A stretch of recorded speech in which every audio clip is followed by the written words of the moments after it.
PajamaRich.com.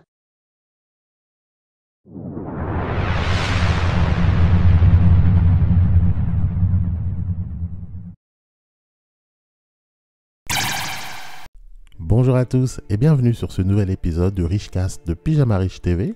Alors aujourd'hui le sujet s'intitule « Comment lutter contre la procrastination en 6 étapes ». La procrastination est un des pires ennemis de l'entrepreneur. C'est la raison pour laquelle beaucoup de gens n'avancent pas dans leur projet et plus largement dans leur vie. Il est donc important que tu apprennes comment arrêter de procrastiner afin d'avancer vers ton but. Mais tout d'abord, c'est quoi la procrastination ? Procrastiner, en résumé, c'est l'art de remettre à demain des choses qu'on pourrait ou qu'on devrait faire tout de suite. Disons, tu as un travail urgent à faire pour demain, mais au lieu de t'en occuper et de travailler sérieusement, tu vas te distraire et faire des choses inutiles. Par exemple, tu vas regarder les réseaux sociaux, la télé, et te dire que tu as encore du temps et tu le feras plus tard. Le problème avec la procrastination, c'est qu'au final, tu ne feras rien et tu ne vas pas avancer. Tu le sais bien que tu dois te mettre au travail, mais tu ne te sens pas l'envie de faire quoi que ce soit. On est tous à un moment ou à un autre victimes de la procrastination. Nous allons perdre du temps avec des activités non productives et finalement se mettre au travail à la dernière minute. Résultat, on fait un travail bâclé, peu efficace. Malheureusement, quand on est atteint de procrastination, il peut être très difficile de s'en sortir. En général, ça commence très jeune, depuis l'école souvent. À l'école, il y a 2 types d'élèves. Ceux qui font leurs devoirs en avance et ceux qui vont les faire la veille au soir. C'est une mauvaise habitude qui peut nous suivre tout au long de notre vie. Et c'est la raison principale souvent qui nous empêche de faire de grandes choses. Il ne faut surtout pas que tu laisses la procrastination prendre le dessus sur ta vie. Je vais donc partager avec toi les petites astuces qui m'aident personnellement à lutter contre la procrastination et être plus productif chaque jour. Découvre maintenant les 6 étapes pour lutter facilement contre la procrastination. Étape numéro 1, découper les tâches en petites étapes.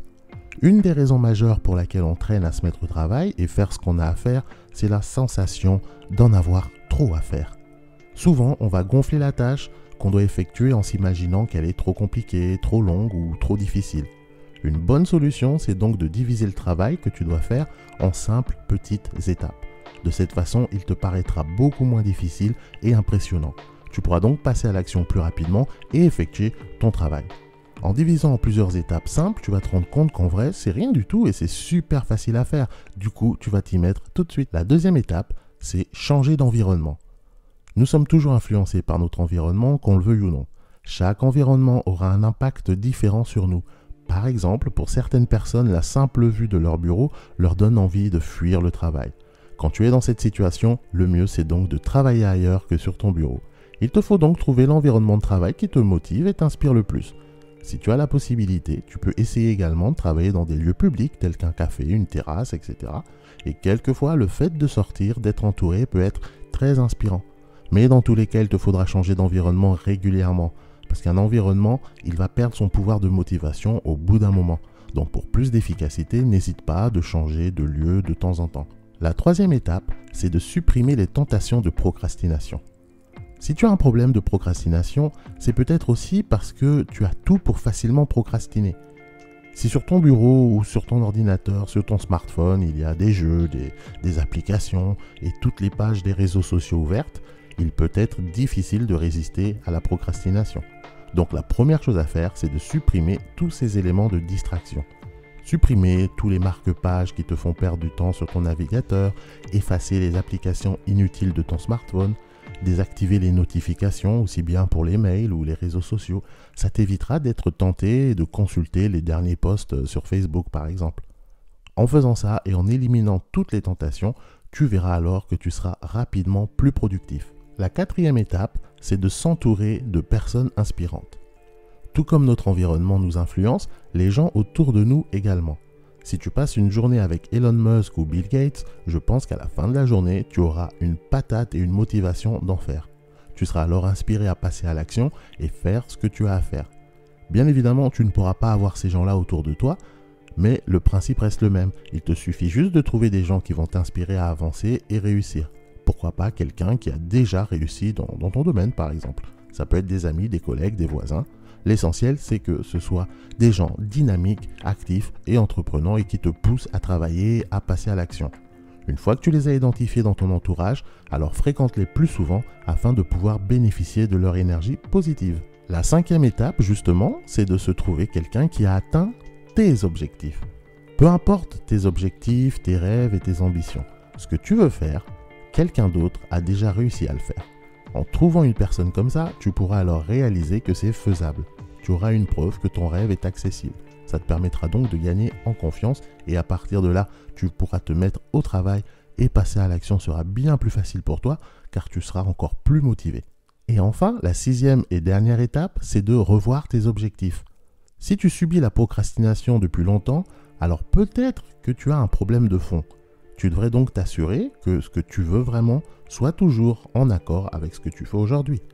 Nos objectifs sont souvent anciens. Entre-temps, nous avons évolué, grandi, changé d'avis, vécu des choses, sans pour autant mettre à jour nos objectifs. Il est donc temps de faire un bilan. Tu prends une pause, tu peux prendre des vacances, en tout cas sors de ta zone de confort, de ton environnement pendant un petit moment. De cette façon, tu pourras te reposer la question sur ce que tu veux vraiment pour ton avenir et que dois-tu faire pour y arriver. Tu mets en place un plan détaillé étape par étape de ton projet, comme ça tu pourras planifier ton travail en fonction. Tu y verras beaucoup plus clair et tu retrouveras une nouvelle motivation maintenant que tes objectifs sont mis à jour. En suivant pas à pas cette méthode, tu arriveras à vaincre la procrastination et devenir plus productif. Tu vois, il n'y a rien de compliqué. En tout cas, j'espère que tu suivras ces conseils pour enfin passer à l'action et arrêter de perdre du temps dans ta vie. En tout cas, fais-moi savoir quelle est ton astuce préférée et également si tu as déjà appliqué ou si tu appliques actuellement une des méthodes que je t'ai citées. Et toi, es-tu un champion à procrastiner ou au contraire, tu passes facilement à l'action? En tout cas, n'hésite pas à partager si toi aussi tu as d'autres astuces qui pourraient compléter cette méthode. N'hésite pas à me laisser un commentaire en dessous de cette vidéo. Ce sera tout pour moi aujourd'hui. J'espère que cet épisode et ce sujet t'auront plu. Si c'est le cas, n'hésite pas, tu me laisses un pouce bleu en dessous de la vidéo. Si tu n'es pas encore abonné à la chaîne Pyjama Riche TV, déjà je te souhaite la bienvenue. Tu n'as juste à cliquer sur le bouton rouge s'abonner. Tu actives les notifications et tu seras prévenu automatiquement dès qu'il y aura du nouveau contenu. Tu peux également t'inscrire sur ma liste de contacts personnels, le Pyjama Riche Club. Tu trouveras le lien en dessous, c'est gratuit, tu ranges juste ton nom, ton email et en plus je t'offre un e-book gratuit, comment créer un business pour moins de 500 €. On se donne donc rendez-vous au prochain épisode. Entre-temps, prends bien soin de toi, bon courage, allez, salut.